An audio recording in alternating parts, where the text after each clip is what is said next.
তীব্র তাপপ্রবাহে বিপর্যস্ত জনজীবন, অসহনীয় গরমে বাড়ছে বিভিন্ন রোগবালাই। এতে সবচেয়ে বেশি আক্রান্ত হচ্ছেন শিশু ও বৃদ্ধরা। চাপ বেড়েছে হাসপাতালগুলোতে, যা সামলাতে হিমশিম খাচ্ছেন চিকিৎসক ও নার্সরা।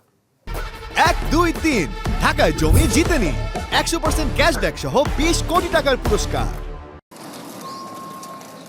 শয্যা তো দূরের কথা, হাসপাতালের মেঝেতেই ঠাঁই হচ্ছে না রোগীদের। এ চিত্র মাদারীপুর সদর হাসপাতালের।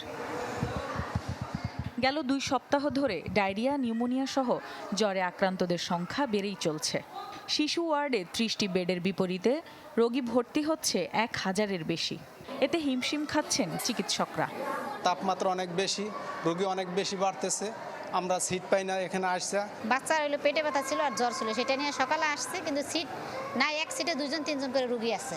বাড়িতে ওই জায়গায় সিট পাইনি, একজন 3-4 রোগী এক সিটে, এদের আমি থাকতে পারি না, সেখানে আর রয়েছে। এত গরমের কারণে বাচ্চাদের যে জ্বর হয়, জ্বরের সাথে আপনার এই যে খিঁচুনি হয়, ঠান্ডা, কাশি, এই সমস্ত সমস্যা নিয়ে হলো রোগী বেশি। আমরা আমাদের হাতে যেটা সেটা আমরা চেষ্টা করব।